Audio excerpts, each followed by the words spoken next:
እስካላወቁት ድረስ ቀላሉ ነገር ከባዱን በጣም ከባድ ነው። ከጅምሩ የንግድ ድርጅቶን ከማዋቀር እስከ ወለም ዘለም የማያስብለው የታክስ ጉዳይ እርሶን ሆኖ ጥርት ግልጥ ያለ የግለሰብም ሆነ የግል ድርጅት የሂሳብ አደረጃጀትና የታክስ ሪፖርት የሚሰራሎ ሐሳቦን የሚጥሉበት ራፒድ ታክስ እነሆኝ የርሶ አገልጋይ እያለ ነው። በ404 296 3088 ላይ ሲደውሉ ለአከ ማለደን ያገኙታል። የአእምሮ ሰላሙን ይጠብቁ። በአንድ የስልክ ጥሪ ሁሉንም ጉዳይ ይጨርሱ። ጉዞ አድዋ በአትላንታ 8ኛው ጉዞ አድዋ በአትላንታ 130ኛውን የአድዋ ድል በዓል ምክንያት በማድረግ ቅዳሜ ፌብሩዋሪ 28 2026 በስቶን ማውንቴን ፓርክ በደመቀ ሁኔታ ለማክበር ማህበሩ ዝግጅቱን አጠናቋል። በአትላንታ የሚገኙ ኢትዮጵያውያን በወረኢሉ በመሰልነው ስቶን ማውንቴን ስር በመገናኘት በህብረት የአድዋን ተራራን በማሰብ እስከ ስቶን ማውንቴን ጫፍ የእግር ጉዞ ያደርጋሉ። ስለ አምባላጌ፣ መቀሌና አድዋ ጦርነቶች ገድሎች ይተረካሉ። በሽለላ፣ በፉከራ፣ በቀረርቶና በሀገርኛ ወኔ ቀስቃሽ ዘፈኖች ታጅበን ድላችንን እንዘክራለን። የአድዋ ጀግኖቻችን ይዘከራሉ። ታሪካችንን ለልጆቻችን እናስተምራለን። በእለቱም ሰንደቅ ዓላማችን በተራራው ማማ ላይ ከፍ ብሎ ይውለበለባል። ብሔራዊ መዝሙራችንንም በህብረት እንዘምራለን። በመጨረሻም በዛው በስቶን ማውንቴን ፓርክ በግብር አዳራሻችን በመሶባችን ሰብሰብ ብለን ማዕድ እንቋደሳለን። በዚህ ዓመት ደረጃውን የጠበቀና ለቅዝቃዜውም የሚሆን ሁዲ የተዘጋጀ ስለሆነ ጉዞ አድዋ ኢን አትላንታ በሚለው ዌብሳይታችን እየገባችሁ አሁኑኑ ተመዝገቡ። ቅዳሜ ፌብሩዋሪ 28 2026 በ7 AM በስቶን ማውንቴን ፓርክ በሰዓቱ ይገኙ። ለበለጠ መረጃ 404 247 7667 ወይም ደግሞ 770 369 4585 ይደውሉ። ምኒልክ ጠርቶ አይቀርም። ማርያምን ወስልተህ ብትቀር እቀየምሃለሁ። አድዋ የድል እንጂ የነጻነት ቀን የለንም። የጉዞ አድዋ ማህበር በአትላንታ። ሰላም ጤና ይስጥልን ተመልካቾቻችን፣ እንደምን ዋላችሁ እንደምን አመሻችሁ። ከአንከር ሚዲያ ዝግጅት ክፍል ያክብሮ ሰላምታችን እናቀርባለን። የአማራ ፋኖ ብሔራዊ ንቅናቄ በደልጊ ከተማ የበላይነትን በመያዝ በከተማዋን በቁጥጥሩ ስር ማድረጉ ተገለጸ። ሰሞኑን በሻውራ ከተማ ባደረገው ጥቃት ከተማውን መቆጣጠሩ የሚታወስ ነው። በጣና ዙሪያ የሚገኙ ቁልፍ ቦታዎችን በፋኖ እጆች እየገቡ ይገኛሉ። በዚህኛው ጥቃት ከፍተኛ ቁጥር ያለው ያገዛዙ ሰራዊት መደምሰሱን ነው ያገኘነው መረጃ የሚያመለክተው። በምስራቅ አርሲ መርቲ ወረዳ በርካታ የኦርቶዶክስ እምነት ተከታዮች የሆኑ ምዕመናን መገደላቸው ተገለጸ። እስካሁን ቁጥሩ ባይታወቅም ከፍተኛ የሆነ ጥቃት እየተሰነዘረ እንዳለ ነው መረጃዎች የሚያመለክቱት። የኢትዮጵያ ኦርቶዶክስ ተዋሕዶ ቤተክርስቲያን ጉዳዩን በተመለከተ አጠር ያለ መግለጫ መስጠቷም ተመልክቷል። በአርሲ ግድያው አሁንም ተጠናክሮ በመቀጠሉ በርካታ የአካባቢው ነዋሪዎች መሰደዳቸውም ይነገራል። ሌሎች በርካታ መረጃዎችም አሉ። አብራችሁን በመቆየት ዝግጅታችን እንድትከታተሉ የምንጋብዘው እኔ መሳይ መኮንን ከዚህ ከዋሽንግተን ዲሲ እንዲሁም መስፍን አማን ከኔዘርላንድ አምስተርዳም በጋራ በመሆን ነው። መልካም ቆይታ።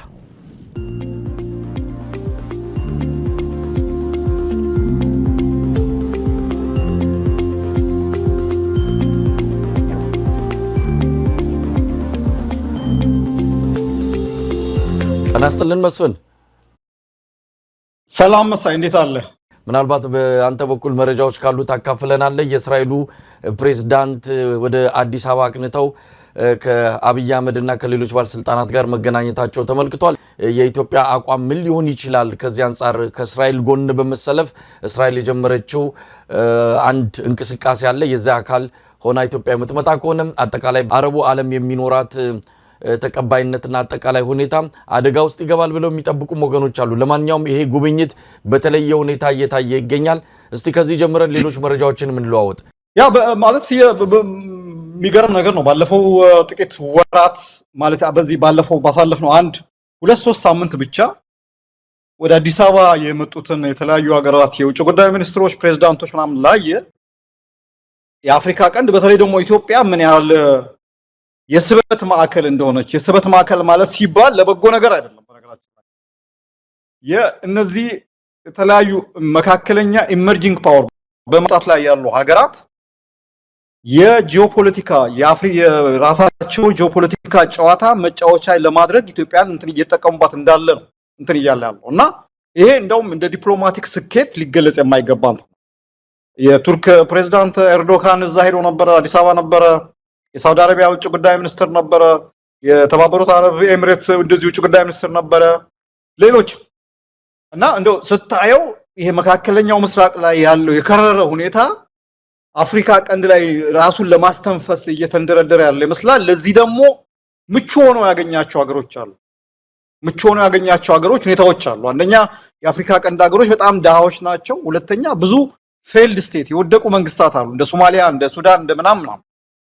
ሶስተኛ እንደዚህ አይነት ነገሮች ላይ ባወቁትም ባላወቁበትም መንገድ ገብተው የሌሎች የጂኦፖለቲካል ቁማር መጫወቻ ጀስት የቼዝ እንትን ቦርድ ለመሆን የተዘጋጁ ደግሞ ሀገሮች አሉ፣ እንደ ኢትዮጵያ እንደ አብይ አህመድ አይነት ያለችው። እኔ እንደ በጎ ነገር አላየው።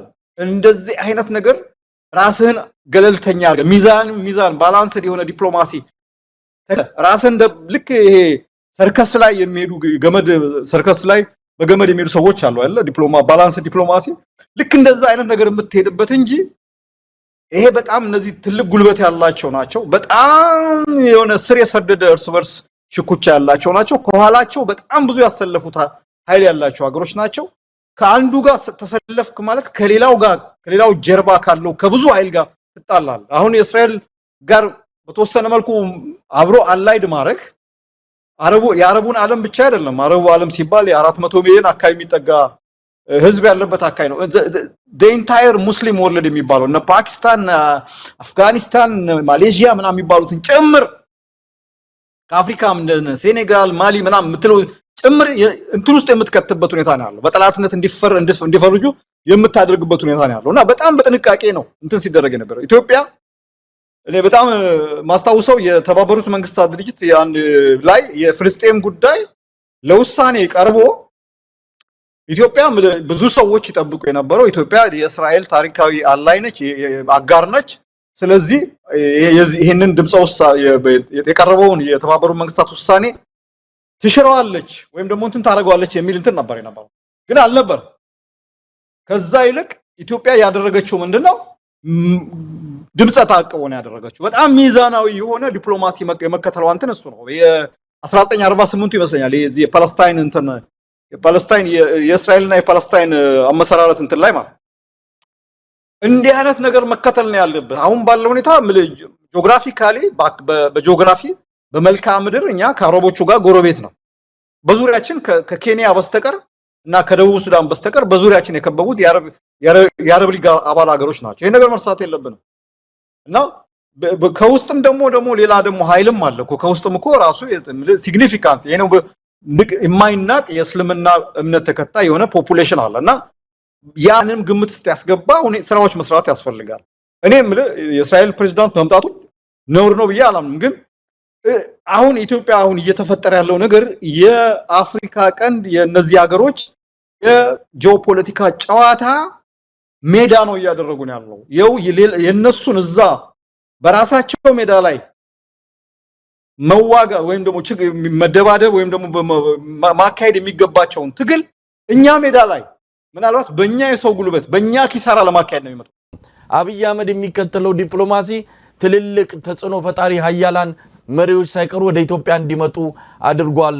ኢትዮጵያ በዚህም ቁመቷ ዘለግ ብሏል፣ ሀያል ሆናለች። እንደውም ሁለት ሀያላን መሪዎች ውይይት ተብሎ ሁሉ በኢትዮጵያ ቴሌቪዥን የተሰራውን ፕሮግራምም እናስታውሰዋለንና አሁን አንተ ባልከው መንገድ እንግዲህ የእስራኤል አመጣጥ በተለይም ለሶማሌላንድ ከተሰጠው ዕውቅና ጋር የተያያዘ አሁን እስራኤል እየሰበሰበች ያለችው የሄክሳገን የሚባለው 6 ሀገራት በእስራኤል አጠቃላይ እንቅስቃሴ አጋርና ተባባሪ ሆነው እየሰበሰበች ነው ያለችው። የህንዱ ፕሬዝዳንት ወደ ጠቅላይ ሚኒስትር አሁን እስራኤል ነው የሚገኙት፣ ህንድም አለችበት፣ ሌሎች ሀገራትም የሚገኙበት የእስራኤልን ፍላጎት የሚያሟላ አንድ ስብስብ አለ። የዛ አካልም እንድትሆን ለማግባባትም ነው የመጡት ነው የሚባለው። ከሶማሌላንድ ዕውቅና ጋርም በተያያዘ የኢትዮጵያ ድጋፍ ኢትዮጵያ በቀጣይነት ዕውቅናም እንድትሰጥ ጫና ለመፍጠር ነው የመጡት ነው የሚባለውና መስፍን ቀደም ሲል የተናገርከው ነው የሌሎች ፍላጎቶች ማስፈጸሚያ እንዲህ አይነቱ ቅርቃር ውስጥ እየከተታት ነው የሚለው ነገር ነው እንግዲህ ጎልቶ እየወጣ ያለው። ለኢትዮጵያ ሕዝብ ግን የሚነገረው ኢትዮጵያ ተጽዕኖ ፈጣሪ ሆናለች፣ ይሄው መሪዎች እየተከታተሉ በየሳምንቱ እየመጡ ነው ያሉት፣ ይሄም የኢትዮጵያን ታላቅነት ያሳያል የሚል ነገር ነው የሚነገረውና እንደው ተጨማሪ ነገር እንድታክልበት ነው። ኖ ኢትዮጵያ ማለት ባላት በአጠቃላይ ባላት የህዝብ ብዛት ባላት የጂኦግራፊ አቀማመጥ ባላት ታሪካዊ ሁኔታ የአፍሪካ ህብረት ዋና መቀመጫ በመሆኗ ምናምን ትልቅ ሀገር ነች። ኢትዮጵያን መጎብኘት የማይፈልግ መሪ የለም። አፍሪካ ሲባል ማንኛውም ሀገር መጀመሪያ አዲስ አበባ መጥቶ ነው እንትን ኢትዮጵያ ማለት እድሜ ለቀደምቶቹ ዲፕሎማቶች ለነ ከተማ ይፍሩ ለነ ጎሾሌ ከዛ በፊት ለነበሩ ዲፕሎማቶች እድሜ ለነሱ እንትን ይሁንና ምስጋና ይድረስና እነሱ ኢትዮጵያን ብዙ ነገር ላይ ሳቢ እንድትሆን ያደረጓት ሁኔታ ነው ያለው እንጂ አሁን ያለው የብልጽግና እንትን አንደኛ ምኑ ነው ብልጽግና የዲፕሎማሲ ትልቁ የሶማሊላንድ የወደብ ስምምነትን በተመለከተ እኮ ምን ቃል በቃል ተሸንፏል። ይሄ ምንም ኮንትራ አይደለም። ይሄ እኮ የሶማሊያን ዋናዋን ሶማሊያ ማለት ነው የዲፕሎማቲክ ኦፌንሲቭ ጥቃት መቋቋም አልቻለም። ብልጽግና ተሸንፎ ነው አንካራ ላይ ሄዶ ከሶማሊያው ፕሬዝዳንት ከአህመድ ሼክ እንትና ጋር ተፈራርሞ የመጣው እንትን ያለው ማለት ነው። እና ይሄ የቁመና ማሳያ እንትን አይደለም። ትልቅ ኢትዮጵያ ትልቅ ነች፣ ዲፕሎማቲክ ስኬት አላት የሚባለው መጀመሪያ ከጎረቤቶቿ ጋር ጥሩ አግባብ ሲኖራት ነው። አሁን ስናየው ከጅቡቲ ጋር ኢትዮጵያ በእውነት ጤነኛ በሆነ ግንኙነት ላይ ትገኛለች አይደለም። ሶማሌ የምናውቀው ነው። ሶማሌ የኬንያ በጥርጣሬ ነው የሚያው የኤርትራ ጋር ያለው ግንኙነት እንግዲህ አይ ዶንት ኖ መቼ እንደሆነ ሰዓታት የምናምናት የቀናት ካልሆነ በስተቀር ጦርነት የሚፈናዳበት እድል በጣም በጣም ትልቅ ነው። ከሱዳን ጋር ያለው ሁኔታ በኋላ መጣበታለን እጅግ በጣም አደገኛ በጣም ፕሪካሪየስ የሆነ ሌላ ሪጂናል አካባቢያዊ ግጭት ውስጥ ሊከት የሚችል እንትን ውስጥ ሪስክ ውስጥ እየገባን ያለው እና በጎረቤቶች ሳትከበር በጎረቤቶች ትልቅ ምንድነው የሚባለው መከበርን ተቀባይነትን ሳታገኝ ተሻግረ ባህር ተሻግረህ የሆነ ለራሳቸው ጥቅም ለአንተ ብሔራዊ ጥቅም ብሔራዊ ኢንተረስት ሳይሆን ለራሳቸው ጥቅም ብለው የሆኑ ሀገሮች የሆኑ መንግስታት አንተ ጋር መጡ ማለት ትልቅ የዲፕሎማሲ ፖስቸር የዲፕሎማሲ አቋምህን ማሳያ አይደለም፣ እንዲያውም የውድቀት ማሳያ ነው። ምክንያቱም አንተ ሌሎች የተጠቀሙብህ የራስህን ጥቅም ማስከበር የማትችል ደካማ ነህ ማለት ነው። ይሄ ነው በቃ ሲጨመር ሲቀነስ ብልጽግና አሁን ያለው የብልጽግና ዲፕሎማሲ የኢትዮጵያ የውጭ ግንኙነት እንትን ያ ነው። የተባበሩት አረብ ኤምሬት የምትባል ትንሽዬ ምናልባት ከአርሲ ክፍለ ሀገር ወይም ከምናምን ግማሽ የምትሆን ማለት እጃችን የምታክል ገንዘብ ያጠገባት የአረብ ሀገር ኢትዮጵያን እንደ ምን ፈረስ ልበል እንደ ፈረስ እየጋለበች ፍላጎቶቿን በአፍሪካ ቀን እያስፈጸመች ያለችበት ሁኔታ ያለው በሶማሊያም በኤርትራም በሱዳንም በመሳሰሉት አካባቢዎች ማለት ነው። ይሄ እኮ የዲፕሎማሲ ጥንካሬን ወይም ደግሞ ጠንካራ የዲፕሎማሲ ፖስቸርን አያሳይም፣ ውድቀትን ነው የሚያሳየው። እና ይሄንን እንደው ኢትዮጵያ እንትን ብላል የምትለው ነገር አይደለም። ከጎረቤቶች ጋር በስጋት መታየት ከጀመርክ አንተ የሩቅ ወዳጆች ቢኖሩ ዋጋ የለም። ምክንያቱም ጎረቤቶች ናቸው መጀመሪያ የሚቀርመውና እና ይሄ በጣም አሳፋሪ ነገር ነው ያለው። ሁለተኛ በታሪካችን ሁልጊዜ በአፍሪካም ትልቅ ክብር እንዲሰጠን ያደረገው ተቀባይነት ያደረገው የአፍሪካ ህብረትንም ሌሎችንም የዓለም አቀፍ ተቋማትን አዲስ አበባ መቀመጫቸው እንዲሆኑ ያደረገው ትልቁ ምክንያት ምንድነው? ኢትዮጵያ ሁልጊዜ ባላንስድ የሆነ ዲፕሎማሲ ናት። ሚዛን ጠብቃ ነው ስትሄድ ከምዕራቡም ከምስራቁም ከምኑ የደርግ ጊዜ ነው ትንሽ እንትኑ ስዞ በኋላ ደርግንም ኢትዮጵያንም ዋጋ ያስከፈለው እንጂ ከዛ በፊትም ከዛ በኋላም በነበሩ መንግስታት ሚዛኑን የጠበቀ ባላንስድ የሆነ ዲፕሎማሲ ባላንስድ የሆነ ግንኙነት ነው ሚዛኑን የጠበቀ ግንኙነት ነው ሲደረግ የነበረው እና እኔ ከባድ ነገር ነው እንትን እያለ ያለው ግን ምንም አሁን የእስራኤል መሪ ስለሆነ የቱርክ መሪ ስለሆነ ማለት አይደለም። ግን የኛ ጥቅም እዚህ ውስጥ ምንድነው? እኛ ምንድነው መናገር ምንም ነገር ላይ የውጭ ግንኙነት ላይ ትልቁ ጥያቄ እኛም ከዚህ በምን እንጠቀማለን ነው። እኛ የምንጠቀመው የነሱ መሳሪያ መሆን ነው ወይ? የነሱ የጂኦፖለቲካ ጨዋታ ልክ እንደ ጀስት ቼዝ እንትን አለ አይደል? ቼዝ ንጉሱን ለመብላት የምታስበላቸው ወታደሮች አሉ አይደል? እንደዛ ነው ወይስ አይ ከነሱ ጋር አብረን በመስራታችን ከቱርክ ጋር በመተባበራችን ወይም ከእስራኤል ጋር በመስራታችን ቴክኖሎጂ እናገኛለን ብሔራዊ ጥቅማችንን እናስከብራለን የሚለው ነገር እሱ ነው መጠየቅ ያለበት። በዚህ ደረጃ ስንገመግመው ደግሞ አይደለም ያ አይመስለኝም። ሁሌ የምንለው ነገር ነው። አብይ አህመድ እንዲላለ እንትን ዝግጁ ጭንቅላቱ እንትን አይደለም። ለዚህ የሚበቃ ቁመና የለውም። ከአስተሳሰብ ጀምሮ ከትምህርት ጀምሮ ከብቃት ጀምሮ ከመሳሰሉ ጀምሮና በዚህ ነው እኔ የማየው መሳይ መስፍን በጣም አስቸጋሪ ነው። እንግዲህ ኢትዮጵያ የሌሎች ሀገሮች አጀንዳ ማስፈጸሚያ ሜዳ ሆናለች። ለዚህ ዋጋ እየከፈልን እንገኛለን። ከዚሁ ጋር ተያይዞ አሁን እየመጣ ያለ ማዕቀብ አለ። ማዕቀቡ በአንድም ይሁን በሌላ ኢትዮጵያ ላይ ማረፉ አይቀርም። ለሱዳን አማጽያን መሪዎች የተወረወረው የመንግስታቱ ድርጅት ማዕቀብ ምናልባትም ኢትዮጵያን መንካቱ አይቀርም። ምክንያቱም በሱዳን ጉዳይ ላይ እጃቸውን ያስገቡ በሙሉ ወደዚህ ማዕቀብ ውስጥ ሊገቡ እንደሚችሉ ነው የሚጠበቀው። ለማንኛውም የመንግስታቱ ድርጅት ዛሬ እንዳስታወቀው ከሆነ በአርኤስኤፍ የሚባለው የፈጥኖ ደራሽ የሱዳን አማጽያን ሰራዊት መሪዎች ላይ በአራቱ መሐመድ ደጋሎን መሪውን ጨምሮ በአራቱ አመራሮች ላይ ማዕቀብ መጣሉን አስታውቋል። ከዚህ ቀደም አሜሪካን፣ የአውሮፓ ህብረትም በተመሳሳይ በመሐመድ ዳጋሎ ላይ ማዕቀብ መጣላቸው የሚታወስ ነው። አሜሪካ በሌሎች በተለይም እጃቸውን ባስገቡ አካላትም ጭምር ማዕቀብ ለመጣል የሚያስችል ሰነድ እየተዘጋጀ ይገኛል። 4 የአሜሪካ ሴናተሮች ይህንን ሰነድ አዘጋጅተው ለመጨረሻው ለፍሎሩ ወይም ደግሞ ለኮንግረሱ እያቀረቡ ነው የሚገኙት። ይሄ ተግባራዊ ከሆነ የአሜሪካንም ማርጩሜ ኢትዮጵያ ላይ ማረፉ አይቀርም። በዋናነት የዚህ የሱዳኑ ቀውስ መሪ ተዋናይ ሆና መጥታለች። በአብይ አህመድ አማካይነት ለሱዳን አማጽያን የጦር ሰፈር የሰጠበት ውሳኔ ከተጋለጠ በኋላ ትልቅ የዓለም ትኩረት በተለይም በሱዳን ላይ ማናቸው እጃቸውን አስገብተው ይህንን ቀውስ እያባባሱ ያሉት የሚለው አጀንዳ ተነስቶ እያወያየ ይገኛል። እስቲ መንግስታቱ ድርጅት ማዕቀብ ምን ሊያመጣ ይችላል? ማዕቀቡ በዋናነት 4ቱ አመራሮች ላይ ይጣል እንጂ በቀጥታ የሚሆን በተዘዋዋሪ ከመሐመድ ዳጋሎ ጋር ከሚሰሩ አገራት ጋርም ተያይዞ በቀጣይ ሊመጣ እንደሚችል ነው ዲፕሎማቲክ ማህበረሰብ አካላት እየገለጹ ያሉት። መስፈር ባይዞ እና አልቃይዳ እና ምናምን እኮ መጀመሪያ እንደዚህ ነው የተደረገው። እነዚህ ሽብርተኛ ድርጅቶች መጨረሻ ላይ በቦምብ በምናምን ከመመታታቸው በፊት መጀመሪያ የተባበሩት መንግስታት አንዳንድ የምዕራብ መንግስታት ምናምን መሪዎቹ ላይ ማዕቀብ በመጣል ነው የተጀመረው እና ከዛ በኋላ ነው ሄዶ እነሱን ለማጥፋት ዘመቻ ምናምን እየተካሄደ ያለው ማለት። ይሄ ምን ማለት ነው ካለን እንግዲህ አሁን የአርኤስኤፍ ፈጥኖ ደራሽ ኃይል የሚባለው በሽብርተኛው በአደገኛ ድርጅት ደረጃ ተፈረጀ ማለት ነው። ይሄ እንደዚህ ከተፈረጀና መሪዎቹ በዚህ ደረጃ ሌብል ተደርገው የማዕቀብ ሳንክሽን ውስጥ ከገቡ ማዕቀቡ ባይዞ እነሱን ብቻ የሚመለከት አይደለም፣ ከነሱ ጋር ግንኙነት ያለውን አካል በሙሉ የሚመለከት እና የሚያስጠይቅም ነው። ምክንያቱም እነዚህ ለዓለም ሰላም ለሀገር ሰላም አደገኛ ናቸው ተብለው በተባበሩት መንግስታት በምናምን የተፈረጁ ድርጅቶች ተቋም ነው። እነዚህን መርዳት፣ መተባበር፣ ከነሱ ጋር ግንኙነት ማድረግ ራሱ የሽብር ስራ ነው፣ የወንጀል ስራ ነው በዓለም አቀፍ ህግ ማለት ነው። ጸጥታው ምክር ቤት ነው ያን ያደረገው። ይሄንን እንትን የሚመለከተው በተለይ ለአብይ ነው።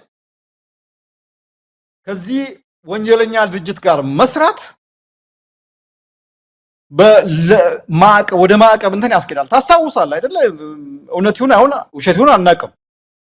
ኤርትራ ላይ እኮ ይሁላ ማዕቀብ የወረደው ምንድነው? አልሸባብን ትረዳለች በሚል ሰበብ አልሸባብን ኤርትራ ታስታጥቃለች ተብሎ የተባበሩት መንግስታት ላይ ቀረበ። የተባበሩት መንግስታት ኤርትራ አልሸባብን ስለምትረዳ ተብሎ ማዕቀብ አደረገ። አሁን ዛሬ የተጀመረው ነገ ኢትዮጵያ ላይ እንደ መንግስት ማለት ነው እንደ መንግስት አርኤስኤፍ የፈጥኖ ደራሽ ኃይል የሚባለውን ኃይል በመርዳት ማዕቀብ ሊጣልባት ይችላል። ይሄንን ደግሞ በግልጽ የግብጽ በተባበሩት መንግስታት ድርጅት የግብጽ አምባሳደር አገር ስም ባይጠቅስም ተናግረዋል። ካምፕ ከፍተው ይሄንን አሸባሪ ኃይል ይሄንን የጥፋት ኃይል እያገዙ ያሉ አገሮች አሉ እና መታለፍ የለባቸውም የሚል እንትን ብሏል። እዚህ ጋር ዝም ብለን እንትን ማድረግ የሌለበት ነገር አሁን በተለይ በአሜሪካ በመንግስት ደረጃም በምን ደረጃም በሎቢ ደረጃም ትልቅ ተቀባይነት አሁን የሳውዲ ግሩፕ የሳውዲ የሚመራው ኃይል ካምፕ የበላይነት እየያዘ የመጣ ይመስላል። ያ ማለት ሳውዲ የሱዳን መንግስት እና አልቦራን መንግስት ማለት ነው፣ ግብጽ እና ሌሎችም ሀገሮች ማለት ነው። ይሄ ከሆነ በአሜሪካ መንግስት ደረጃም በምዕራባውያንም ደረጃም የተለያዩ ተጽዕኖዎች ኢትዮጵያ ላይ ማረፋቸው የማይቀር። ያ ብቻ አይደለም፣ ይሄንን ኃይል ለማጥፋት ምናልባት ሰላም አስከባሪ ወይም ደግሞ ሌላ አይነት ነገር እንቅስቃሴ ይደረጋል። ኢትዮጵያ ማብራ ነው በነገራችን ላይ አብራ ልትወቅጥም ትችላለች እና ቅድም ያለው ነገር ነው በገባ ይሄ አስተዋይነት የጎደለው እርምጃ የሌሎች ኃይሎች በተለይ የተባበሩት አረብ ኤሚሬትስ የጂኦፖለቲካል የራሷ ቁማር መጫወቻ መሆን አብይ አህመድ ራሱ ለዛ አዘጋጅቶ እንትን ማድረጉ በአጠቃላይ ኢትዮጵያን እንዲላላ አደገኛ ሁኔታ ውስጥ ብሏል። ዞሮ ግን ምን መሰለህ እነዚህ መሪዎች ላይ የጣለው ማዕቀብ ነገ የኢትዮጵያ መሪዎች ላይ የሚጣላል። የተወሰኑ የጀነራል ጌታቸው ጉዲና ብለው ነገ ጀነራል ማን ነው ይሄ ልዩ ዘመቻዎች መምሪያ ኃላፊዎች በዚህ ጉዳይ ላይ የሚሳተፉ የደህንነትና የመከላከያ ባለስልጣናት ተመርጠው ኢንዲቪጁዋል ሳንክሽን ሊጣልባቸው ይችላል እና በጣም የሚገርም አይነት እርምጃ አሁን ባለው ሁኔታ አብይ በሱዳን እንትን ውስጥ አሁን እንዲያውም የተወሰነም ኃይል ወደ ጎንደር በኩል አካባቢም እንዲንቀሳቀስ ሁኔታዎችን እያመቻቸ እንዳለ ነው አይደል እየሰማን የነበረው ያለፈው ሰሞን እና በዚህ ሁኔታ ከቀጠለ ኢትዮጵያ በተለይ አገዛዙ የማዕቀብ ሰለባ እንደሚሆን የማዕቀብ ሰለባን ብቻ ሳይሆን ብዙ ነገሮች ብዙ ክትትል ውስጥ ሊገባ እንደሚችል ንብረት እገዳም የመሳሰሉት ነገሮችን ሊገጥሙ የሚታየና ይሄ ነው መሰለኝ እንደው መስፍን ምናልባት ገና ወደ አብይ አህመድ ወይም ደግሞ ሌሎች እጃቸውን ወዳስገቡ አካላት ማዕቀቡ በቀጥታ አልመጣም በቀጣይ ሊመጣ እንደሚችል በተለይ የአሜሪካኑ ጠንከር የሚል እንደሆነ ነው የሚጠበቀው ከወዲሁ አብይ አህመድ እጁን ያነሳ ይሆን የሰጠውንም የጦር ሰፈር ይዘጋል ተብሎ ነው የሚጠበቀው ወይስ ይሄ ምንም ማያመጣም ብሎ እስከ መጨረሻው ገብቶ ማዕቀቡን ቢጣል እንቀበለዋለን የጀመርነውን እናጠናቅቃለን በሚል ሊቀጥልበት ይችላል ወይስ ከወዲሁ ሊያቆም ይችላል ብለን ነው የምንጠብቀው? ሁለት ነገር ነው። አብይ አህመድ ስልጣኑ ላይ የሚያቆየው ነገር መስሎ ከታየው እንግዲህ ምንድነው ስልጣኔ ላይ ሊያቆይ የሚችለው ብሎ ካሰበ የተባበሩት አረብ ኤሚሬትስ የሚመጣ ገንዘብ ነው ወይስ ከምዕራባውያን የሚመጣ ጫና ነው የሚለው ነገር ሚዛን ላይ አስቀምጦ ሊያዩ ይችላል። የተባበሩት አረብ ኤሚሬትስ የምትሰጠኝ ገንዘብና ምዕራባውያን ማዕቀብ ቢጥሉልኝ የማጣው ነገር ብሎ ያንን ነገር ገምግሞ እኔ በእርግጠኝነት ስልጣኑ አደጋ የሚወድቅ መስሎ ከታየው በተለይ ደግሞ እነዚህ ሀገሮች እነ ሳውዲ እነ ምናምን ኦኬ ኢትዮጵያ የፈጥኖ ደራሽ ኃይሉን የምታስታጥቅ ከሆነ እኛ ደግሞ የኢትዮጵያን ተቋሚዎች እናስታጥቃለን ብለው እንቅስቃሴ ውስጥ የሚገቡ ከሆነ አብይ አህመድ ያኔ ራሱን የሚሰበስብ ይመስለኛል። ማዕቀቡም ደግሞ ለምሳሌ ሽርሽር ይወዳል ሰውየው ታውቃለህ ፊት የሚያሳየው ጠፋ እንጂ በአውሮፓም አሜሪካም ሄዶ መሪዎቹን ማግኘት መጨባበጥ ይወዳል። ለሱ ዲፕሎማሲ ማለት እነ ማክሮንን ማቀፍ እነ ሜሎኒ መሳም እነ ማነው ዊሊያም ሩቶን ጀርባ መዳሰስ ምናምን ነው ለአብይ ዲፕሎማሲ ማለት ነው። እና ያ የሚቀርበት መስሎ ከታየው ምናልባት ሊሰበሰብ ይችላል። በሌላ በኩል ደግሞ አይ ዩናይትድ አረብ ኤሚሬትስ ምን ያህል ርቀት ዲፕ የሆነ ግንኙነት እንዳላቸው አላውቅም፣ ግን እነሱ የሚሰጡኝ ጥቅም እነሱ የሚያቀርቡልኝ ፕሮቴክሽን ምናልባት ዱባይ ወደፊት አንድ ነገር በሆነ እንኳን ያቀርቡልኝ መደበቂያ መሸሸጊያ ምናምን ይበልጣል ካለ ደግሞ በዛው ሊቀጥል ይችላልና አይ ዶንት ኖ እንደ ሰውየው ነው እንትን የሚወሰነው። መስፍን ሰሞኑን አንድ ወሬ በስፋት እየተወራ ነው። ምናልባትም ከዚህ ከአባይ ግድብ ጋር በተያያዘ ኢትዮጵያ አቋሟን የምታለሳልስ ከሆነ የባህር በር የምታገኝበትን መንገድ በግብጽ በኩል ይመቻቻል የሚል መረጃ ወጣ። ወዲያው ግብጽ አስተባብለዋል። በአብይ አህመድ አገዛዝ በኩል በቴሌቪዥን አንድ ፕሮግራም ሲከታተል ነበረ። አማራጭ ወይም ደግሞ ሰጥቶ በመቀበል ባህር በር ለማግኘት መንግስት እየመከረ ነው የሚል ምንድነው ሊሆን የሚችለው? ይሄ ሁኔታ ወዴት ሊያመራ ይችላል? እውነት እንዲህ አይነት ነገር አለ? ሰጥቶ መቀበል ሲባል ኢትዮጵያ ምን ሰጣ ምን ልትቀበል ትችላለች? አብይ አህመድ እያሰበበት ነው። ወደ ጦርነት እንደማይገባ ያውቋል። ከኤርትራ ጋር ተዋግቶ አሰብን ለማምጣት የሚደረገው ነገር ብዙ ጣጣ እንዳለው ያውቋል። እንዲሁ ዝም ብሎ ፉከራውና ሽለላው ደመቀ እንጂ ይህን ነገር እንዴት ታየዋለህ? እንዲህ አይነት እንቅስቃሴ ከጀርባ አለ? ካለስ ምንድነው ሰጥቶ በመቀበል ሊመጣ የሚችለው? አይ በግልጽ እኔ መጀመሪያ ዜናውን ሲሰማው መጀመሪያ አላመንኩም ነበር። ትላንትና ነው ምናምን የግብጽ መንግስት በይፋ ነው ይሄን ነገር የምናውቀው ነገር የለም ሐሰት ነው ብሎ እንትን ያለው። ጋዜጣው ራሱ ዩናይትድ አረብ ኤሚሬትስ የሚታተም ጋዜጣ ነው። አልአረቢያ ነው ዘ ናሽናል የሚባለው እና አንደኛ ዜናው በጣም የሚገርም ነገር ነው። ዜናው ራሱ አንደኛ ግብጽ በምን አቅሟ ነው ለኢትዮጵያ ወደብ የምታመቻቸው? ምንድነው ምን አይነት ወደብ ነው የምታመቻቸው? ኤርትራን አግባብታ ነው? ሶማሊያን አባብላ ነው? ምንድነው ማለት በጣም እንትን ነገር ነው ራሱ። እንደዚህ አይነት ነገር መታሰቡ ራሱ ግብጽ ለኢትዮጵያ አስባ ማለት ነው።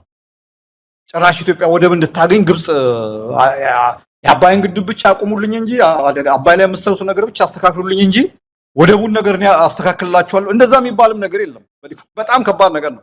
ግን ለምንድን ነው የሐሰት ዜና ቢሆንም የአገዛዙ የዲጂታል ሰራዊት ሲቦርቅ ነበረ በዚህ ዜና?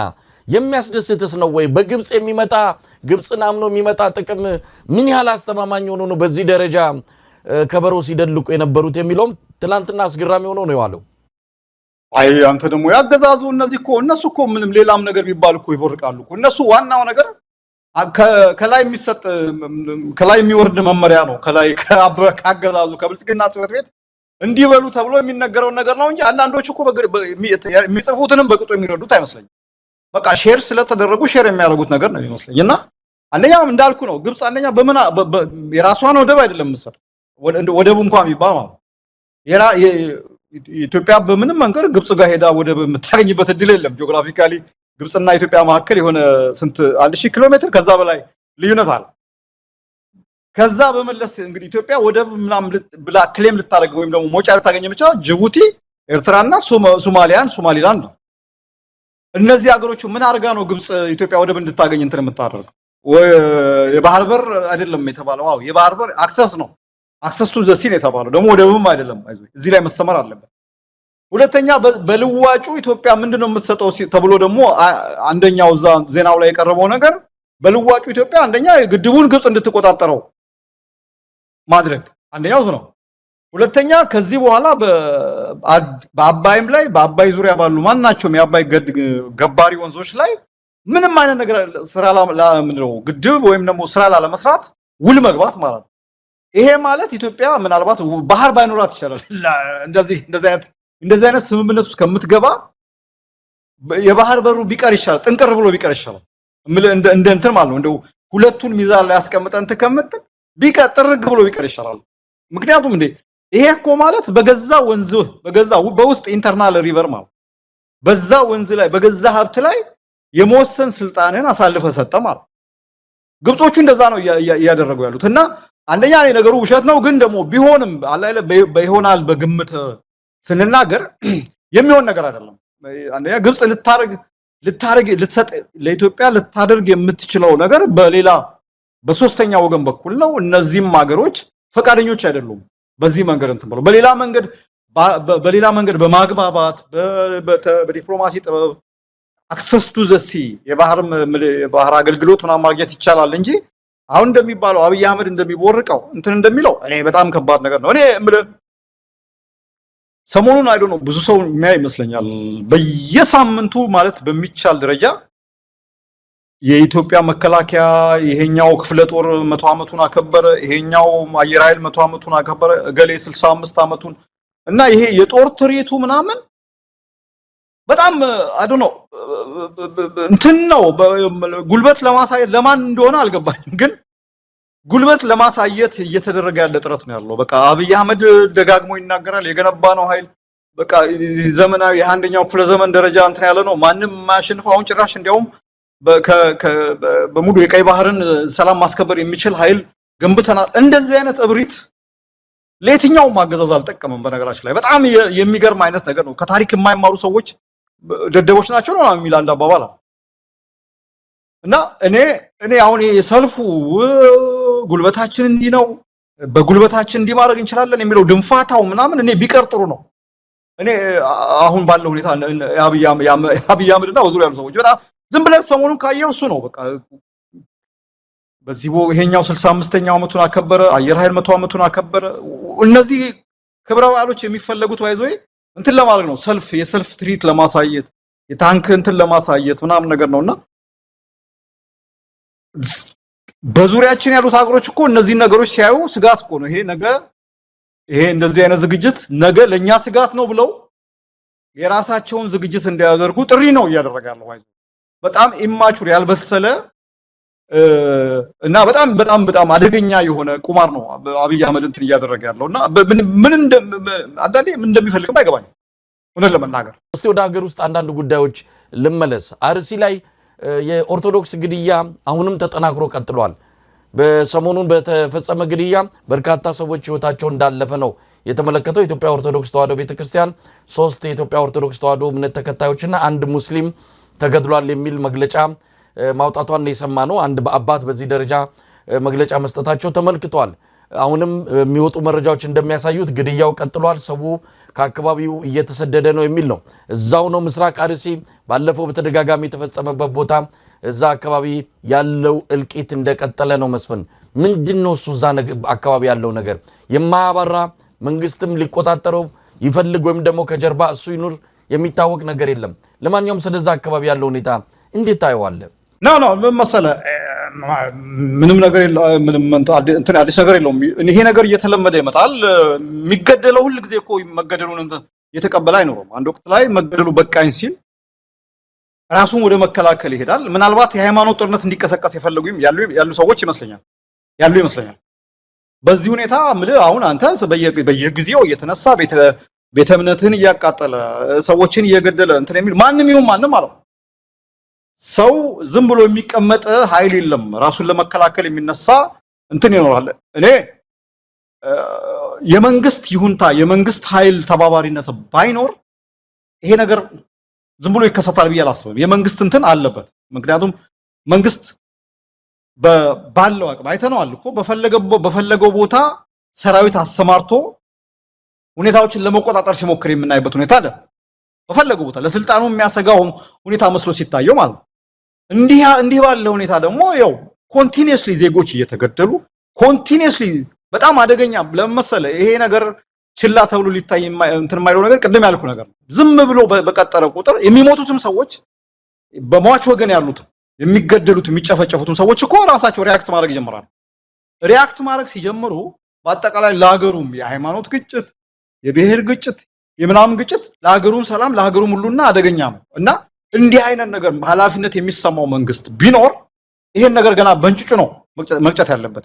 እዛ ቦታ ሄዶ እንደዚህ ፈጻሚ የተባሉትን ሄዶ ተከታትሎ በማያዳግም ሁኔታ መቅጣት እንትን የሚባል ነገር ነው ያለው ነገር። አሁን ግን እንትን አይደለም። እንዲያውም አሁን ከዛ ይልቅ መንግስት እያደረገ ያለው ነገር የምታየው ዜናውን ለማድበስበስ ነው። ችግሩ እንደሌለ ነው። እንዲያውም ሟቾቹን ተጠያቂ ማድረግ ሟቾቹ ከፋኖ ጋር ግንኙነት አላቸው ነው የተባለ አንድ ጊዜ የሃይማኖት ጉዳዮች እንትን ያቀረበው ሪፖርት ላይ እኮ ኦነግ ሸኔ ፋኖና ምናምን ባላ ማለት ያው ፋኖ ሲባል ባይዞይ በእንትን በኮድ ወርዱ ትርጉሙ ምንድነው? ሟቾቹ ተጠያቂ ለማድረግ ነው። ዝም ብሎ አይደለም፣ ንጹሃን አይደሉም። ስለዚህ ፋኖች ናቸው ቢገደሉ ምንም አይደለም ለማለት ነውና እኔ አሁን ኢትዮጵያውያን በዚህ ሁኔታ ውስጥ እንደው መረጋጋት ኖሮ ሰላም ኖሮ ሁሉን ነገር እንትን ብሎ ይኖራል ብሎ የሚያስቡ ሰዎች ካሉ በጣም የዋሆች ናቸው። ይሄ ነገር የሁሉንም በር የሚያንኳኳ ነገር ነውና በተለይ ፖለቲካ መሪዎች፣ የሃይማኖት መሪዎች ይሄን በግልጽ ወጥተው ማውገዝ አለባቸው። የጋዛችን በጣም ድምጻቸው ጎልቶ የሚሰሙ ሰዎች አሉ እና እነዚህም ሰዎች ንጹሃን ዜጎች ናቸው። በማንም ይገደሉ በማንም የነዚህን ሰዎች ግድያ ማውገዝ ሰብአዊነት ነው። ካንተ 2000-3000 ኪሎ ሜትር ርቆ ለሚገኝ ሰው አዝናለሁ ብለህ ራስን እንትን ስታቀርብ እንደው ይሄ ሂፖክራሲ ነው፣ መታበይ ነው እና ከዚህ ከቤት ነው ማባይዞ ርህራሄ፣ ሀዘኔታ፣ ሰብአዊነት መጀመር ያለበት ከቤት ነው ከራስ ቤት ነውና ይሄ መሆን አለበት። ግን እኔ አሁን ቤተ ክህነቱም ውጭ ያለውም ኃይል በደንብ ተደራጅቶ ይሄን ነገር ለዓለም አቀፍ ማህበረሰቡን ደርስ በማድረግ መንግስት ጫና ውስጥ እንዲገባ ማድረግ ያስፈልጋል። ሟቾቹም ዝም ብሎ መሞት የለባቸው። በቃ በጣም ሲምፕል ነገር ነው። በቃ ዝም ብለህ የምትሞትበት እንትን የለም። ራሳቸውን መከላከል መጀመር መቻል አለባቸው። እዛ አካባቢ ምናልባት ዘር ማጽዳት ወይም ሌላ አይነት ነገር እየተካሄደ እንዳለ ነው የሚሰማኝ ስሜት ያለው ነገር። ምክንያቱም እንትኑ ታርጌትድ የሆነ ነገር ነው። አሁን እንዳልከው አንድ በተጨማሪ የሌላ እምነት ተከታይ ሰዎች ይገደላሉ። እንዲህ አይነት ነገሮች ይከሰታሉ። ኮላተራል አብሮ ነው ተደብለው እንትን የሚሉት። ግን ዋናው ታርጌቱ አንድ እምነት ተከታዮች ወይም የአንድ ቋንቋ ማህበረሰብ ተናጋሪዎች ወይም ደግሞ የአንድ ባህል አላቸው ተብሎ የሚታሰቡ ሰዎች እስከሆነ ድረስ ይሄ ነገር በዘር ማጽዳት ሊያስፈርጅ የሚችል ነገር ነው። ይሄንን ራሱ የኦሮሞ ፖለቲከኞችም ወጥተው ማውገዝ መቻል አለባቸው። ይሄን ነገር እንትን ብለው ማለት እና ይሄ ነው ምለው መሰለኝ።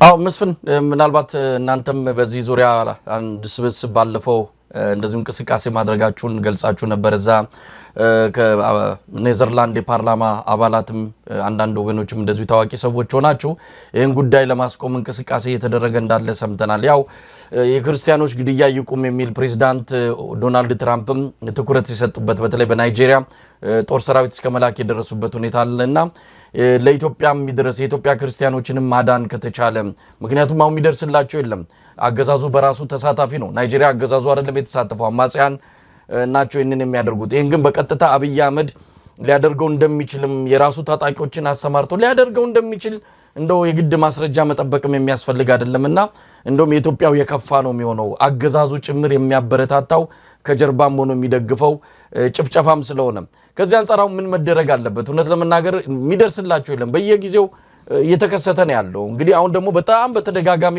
ይሄ ነገር የሆነ ስላለ በቀጣይ ከፍተኛ እልቂት እንደሚመጣ የሚጠቁሙ ነገሮች እየታዩ ነው ይሄን ማስቆም እንዴት ይቻላል መስፈን በጣም ቀላሉ ተደራጅቶ መከላከል ነው ሌላ ነገር አይደለም ሌሎች ሰዎች ያድኑኛል ብሎ ከመጠበቅ ዓለም አቀፍ ማህበረሰቡ ድምጽ አሰምቶ እንትን ይለኛል ብሎ ከመጠበቅ ራስን አደራጅቶ መከላከል ነው አሁን ወለጋ ውስጥ እያየን ያለነው ነገር አለ ወለጋ ውስጥ እንዲሁ በተከታታይ ሲጨፈጭፏቸው ቤታቸውን ሲያቃጥሉ ንብረታቸውን ሲያወድሙ ምን ሲሩ ወለጋ ውስጥ ያሉት አማርኛ ተናጋሪዎች ራሳቸውን አደራጅተው መከላከል ጀመሩ አሁን ትንሽ እንትኑ እየተጠበቀ ነው ባይዞይ ባላንስ ኦፍ ፓወሩ የኃይል ሚዛኑ ማለት ሌላ ቦታም ያለው አዲስ አበባም ያለው ማለት ነው በነገራችን ላይ ቤቱ የሚፈርስበት እንትን መንጋ ሌላም ቦታ ያለው በቃ እንትን ነው አሁን ባለው ዓለም ራስን የምታስከብረው ራስን ሌላ ማንም አዳኝ መሲህ ነፃ አውጪ ወይም ደግሞ የውጭ ኃይል ምናምን መጥቶ እንትን አይደለም ራስን ተደራጅተህ እንትን በል ኦርቶዶክሳዊ የሆነው የኦርቶዶክስ እምነት ተከታዩም ራሱን ያደራጅ ራሱን የሚያደራጀው ሌሎችን ለማጥቃት ሳይሆን ራሱን ለመከላከል ነው በቃ እዚህ ጋር ይሰመርበት ዝም ብለህ እንደ በግ በየጊዜው እየተገደልክ ሬሳ እየቆጠርክ ወይም ደግሞ የሆነ በየጊዜው መግለጫ እያወጣ ምናምን መቼ ነው መቀጠል የለበትም እንደዚህ አይነት ነገር ሲደርስ የትም ሀገር እኮ የትኛው ማህበረሰብ ላይ የተከሰተ ነገር እኮ ነው እንደዚህ አይነት ጥቃት ሲደርስባቸው አንድ ቦታ ላይ ይቆሙና ያስቡና ራሳቸውን አደራጅተው ወደ መከላከል ሲገቡ ያ ነገር ይቆማል እና እኔ ያ ነው ቀላሉ እንትን በነገራችን ላይ በጣም እንደውም እኔ ምሳሌ የማየው ነገር ብዙ ሰው ያነሳዋል አጣዬ የምትባል ከተማ አለች ሰሜን ሸዋ ይፋት ውስጥ አጣዬ 15 ነው 16 ጊዜ ነው ከተማዋ ቡንን ብላ እንድትወድም የተደረገው ኦነግሸኔ በለው መንግስት ኃይል በለው ኦሮሞ ብልጽግና በለው ብቻ እንትን ይባላል ፋኖ ከመጣ በኋላ አይደለም እንደዚህ አይነት ነገር ሰምተህ ታውቃለህ ሰሞኑን ተከስቷል ሰሞኑን እዛው ከሚሴ አካባቢ ያው ፍራታና ግድም አካባቢ የመንግስት ድጋፍ ያላቸው ታጣቂዎች መንደር ሲያቃጥሉ ሰላማዊ ሰዎችንም ሲገሉ ነበር ይሄ ሪፖርት ተደርጓል ሰሞኑን ተከስቷል ይሄም የሆነው አብይ አህመድ በቅርቡ እዛ አካባቢ ደርሶ መጥቶ የተናገረውና ያስተላለፈው መልእክት ነበር አብይ አህመድ አንድ ቦታ ደርሶ ከመጣ በተለይ እንደነዚህ ወለጋ ከሚሴ እንዲ አካባቢ ከሄደ በሚቀጥለው ጊዜ የሆነ ነገር ሊኖር እንደሚችል በእርግጠኝነት ነው ሰዎች የሚገልጹትና ሄዶ በመጣ እግሩን ከዛ አካባቢ እንዳወጣ ነው አብይ አህመድ ችግሮች የተከሰቱ ሰሞኑን ከፍተኛ የሆነ ውድመት መፈጠሩን የሰማነውና አለ አሁንም ግን ለዚህ በዋናነት ከጀርባ ሆኖ የሚያቀጣጥሉ አንዳንዴም ከፊት ለፊት ሆነው ባለፈው የአጣየውን በነገራችን ላይ የሰብአዊ መብት ድርጅት አንዳንድ አመራሮች በራሳቸው ጊዜ ሪፖርት ሰብስበው እያጠናቀሩ ነው ያ የአጣየው የመጀመሪያው ጥቃት የተፈጸመው በአብይ አህመድ ተልኮ ነው የአብይ አህመድ እቅድ ነው ስለዚህ እንዲህ አይነት ግጭቶች እንዲህ አይነት ጥቃቶች አሁንም እየመጡ ስለሆነ አልቆመም በርግጥ ቀዝቅዟል የፋኖ መምጣት ትልቅ ለውጥ አምጥቷል ነገር ግን አሁንም አልፎ አልፎ መከሰቱ አልቀረም ነው መስፈን ያ ራይት በትክክል ነው ፍሪኩዌንሲው ነው ቀንሷል አሁን አንድ ሰሞን አስታውሳለሁ አይደል በየሁለት ወሩ ነበር አጣየ ከተማ ነደደች ምናምን ሲባል ነበር ፋኖ ከመጣ በኋላ ላይ ለአንድ አመት ለሁለት አመት ለምናም ለሚጠጋ ጊዜ በጣም ቀንሶ ነበር አሁን እኔም ሰምቼዋለሁ ዜናው በቅርብ አሁን ባለፈው ሁለት ሳምንት ምናምን አካባቢ እንደዚህ ነገር ተከሰተ ተብሎ ሊያው እንደ መሪ ባይዘው በጣም እሱም አንድ ቀን ሌላ ውይይት የሚያስነሳ ነገር ነው ወለጋ ሄዶ የተናገረው ነገር ያልከው ለታሪክ የሚቀመጥ ነው መጡባችሁ ይሄ ባይዞ ወደፊት ኢትዮጵያ ውስጥ አንድ ነገር ቢከሰት ዓለም አቀፍ ፍርድ ቤት እንትን በቃ ከማስረጃዎች ሁሉ የመጀመሪያው ማስረጃ ይሄ ነው። ለዘር ማጽዳት ወንጀል ቅስቀሳ እንደዚህ ነው የሚደረገው። የትም ቦታ እንደዛ ነው የሚደረገው። መጡባችሁ እኛን ካልደገፋችሁ እኛ የእናንተ መንግስት ነን፣ እኛ የእናንተ ነን፣ እኛን ካልደገፋችሁ እነገል ያጠፋችኋል የሚል እንትን ማለት ከሚሴም ሄዶ የተናገረው ነገር እኮ እኛ ስለናንተ ስንሰማን ያደግነው እናንተን ያሰብን ያደግነው ምን ማለት ነውና እንደ ኢትዮጵያ መሪ አይደለም ሰውየው እዛ በየቦታው ሄዶ ሲናገር እንትን የሚለው እኔ ይገርመኛል። አንዳንድ ሰዎች አብይ አህመድ ኢትዮጵያኒስት ነው ምናምን ብሎ ሽንጣቸውን ሲጋተሩ እንትን እላለሁና አብይ አህመድ ኢትዮጵያኒስት ነው የሚገርም ነው። አንዳንዴ ራስን ማጃጃል ከፈለክ በጣም እንትን ነው ቀላል ነው። ይሄ እንትኑን ክደህ እውነታውን ክደህ በራስ ዓለም ለኢትዮጵያ የሚያስብ የኢትዮጵያ መሪ እንዲያውም እስካሁን ኢትዮጵያ አግኝታው ማታውቀው መሪ ነው ብሎ የሚያስቡ ሰዎች አሉ። በጣም የሚቀፈው ነገር ይሄ ነው። በጣም የሚቀፈው አብይን ከዛ ጋር አገናኝቶ አርበኛ የኢትዮጵያ ምንድነው መሲህ አድርጎ የሚገልጹ ወገኖች እውነት አንዳንድ ጊዜ በጣም የሚያመው ያ ነው። ከድርጊቱ በላይ የሚያመው አብይ አህመድን በዛ አድርጎ መግለጹ ላይ ነው። ኢትዮጵያን በጣም የሚጠየፍ እንዴ በአካልም እኮ አግኝተን ከአንደበቱ ሰምተናል እኮ አለን የሰማን ምን ያህል ኢትዮጵያ የሚባለውን ከነስሙ ጭምር እንዴት እንደሚጠየፍ ግን ለፖለቲካ ሸቀጥ ሲሆን እንደዚህ አደባባይ ላይ ለመናገርና ኢትዮጵያዊ መስሎ ለመታየት እንዴ ሰንደቅ ዓላማውን እኮ እኔ ከአንደበቱ ሰምቻለሁ። አሁን በቀደም ግን ስለ ሰንደቅ ዓላማዋ አረንጓዴ ቢጫ ቀይ እያለ በዛ ደረጃ ሲገልጽ እንዴት አይነት ቲያትረኛ እንደሆነ ነው የምትረዳውና የሚያምህ ነው። አብይን በኢትዮጵያዊነት ማዕቀፍ ውስጥ መግለጽ በራሱ ያማል። በጣም ማለት ምንም ነገር እንትን የለውም። ላይክ ያለፉት 7 ዓመታት ከበቂ በላይ ምስክር ናቸው። በተደጋጋሚ እኔ አሁን መለስን የማስታውሰው አንድ ቦታ ወርቅ ከሆነ ህዝብ ወጣው በመውጣት ይኮራሉ አለ ተብሎ ስንት ነገር ተፈጥሮ ነበር። ያኮ እንደው አሁን ስታዩ ከአብይ አህመድ አንፃር ስታዩ ምንም ማለት አይደለም።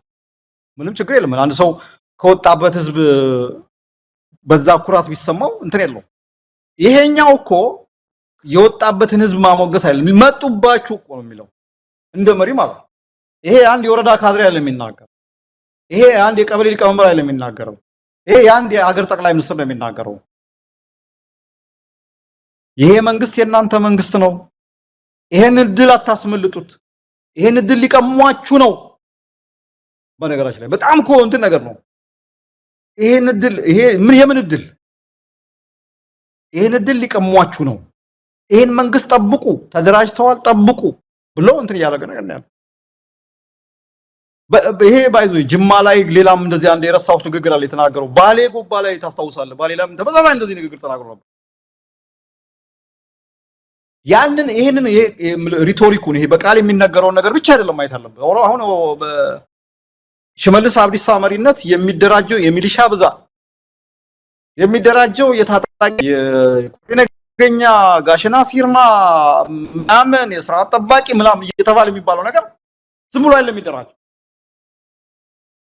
እንደ ክልል ኦሮሚያ ክልል አሁን ባለው ሁኔታ እየተደራጀ ያለበት አሁን በቅርብ አንድ ዜና ወጥቶ ነበር። የኦሮሚያ ክልል ውስጥ የሚካሄደው የአድማ ብተናና የሚሊሻ ስልጠና ከመከላከያ ጋር ተቀናጅቶ እንዲካሄድ ነው እየተደረገ ያለው። ሰው ይሄንን አያውቅም እንትን አይደለም። ከመከላከያ ጋር ተቀናጅቶ ነው እየተካሄደ ያለው። ይሄ በጣም አደገኛ ነው። እጅግ በጣም አደገኛ ነው። ይሄ በጣም አደገኛ ነው። እንደ ሀገር ይሄ አንድ ክልል ላይ እንዲህ አይነት የጉልበት በተለይ በፌደራሉ ኃይል በማዕከላዊ መንግስቱ ብቻ ሊያዝ የሚገባቸው መሳሪያዎች በገለልተኛ ሆኖ የሁሉም የሀገሩ በሙሉ ናሽናል የብሔራዊ ጦር መሆን የሚገባው መከላከያ የአንድ ክልል ሚሊሻ ጋር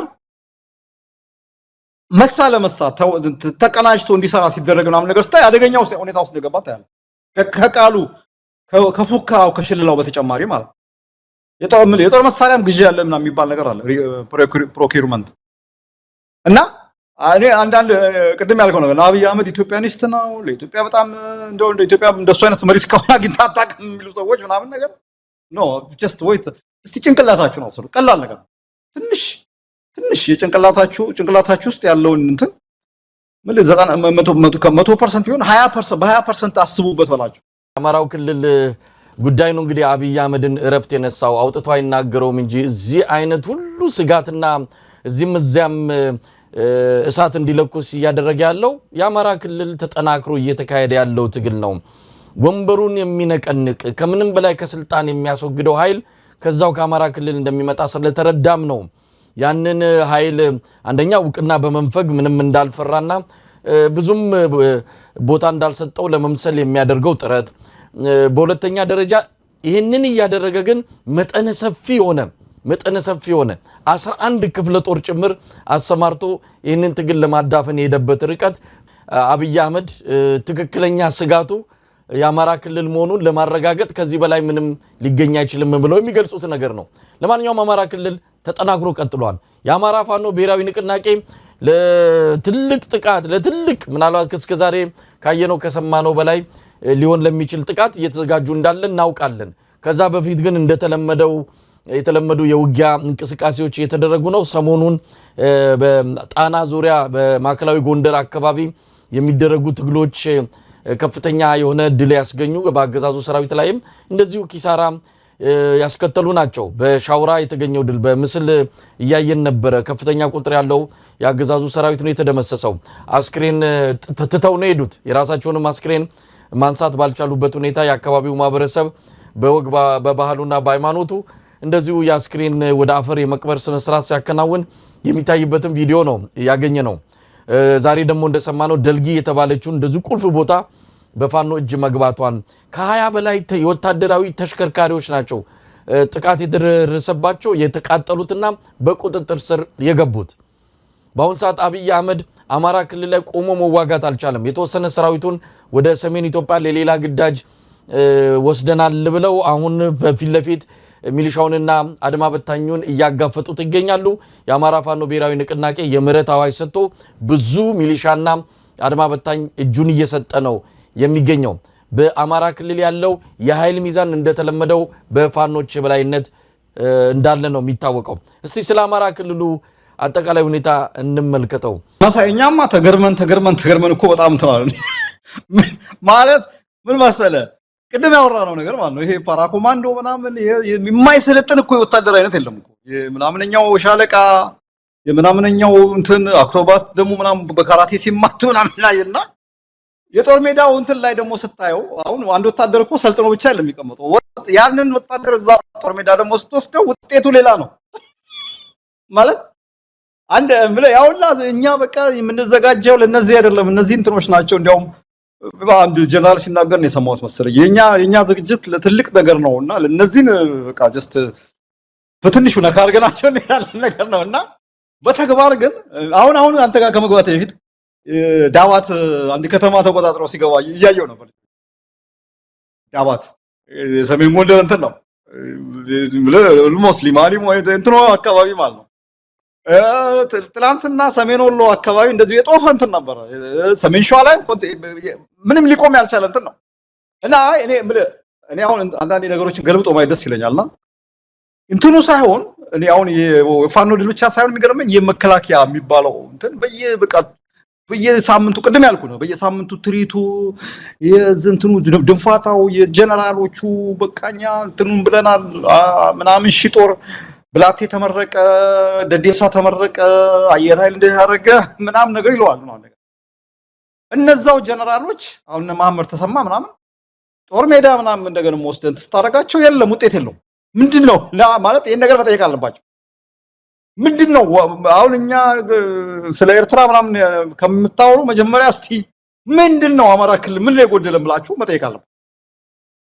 ይሄንን ህዝባዊ ኃይል ሊያሸንፉ አይችሉም። በብዙ ነገር አሁን ልቀዋቸው እየሄዱ ነው ከአብይ አህመድ ኮሎኔሎች ከአብይ አህመድ ጀነራሎች የፋኖ ጀነራል አዋጊዎች የበለጠ ብቃት ነው ያላቸው። በደንብ አድርገው እንትን እያሉ ያለበት ሁኔታ ነው ያለው። ቀደም ያልከው ነገር ነው እኮ ኦልሞስት የተወሰነ የኤርትራ ኃይል ከሄደ ውጭ እኮ የኢትዮጵያ መከላከያ አብዛኛው 2/3 የሚጠጋው ኃይሉ አማራ ክልል ውስጥ ነው ያለው። በዚህ ሁኔታ ይሄንን ኃይል ማሸነፍ ሳትችል እንዴት አድርገ ነው ሌላ ኢንተርናሽናል ጦርነት ዓለም አቀፍ ጦርነት ከጎረቤት ጋር ወደባ መጣለው ዝባዝንኬ ለግብጽ ነው ለምናምን ነው መዘጋጀው ቀይ ባህርን እንጠብቃለሁ የምትለው ምንድነው እንትኑ ሎጂኩ ምንድነው? እኔ እኮ የናቢ ችግር መሰለ አንዳንዴ የሆነ ነገር ይናገሩና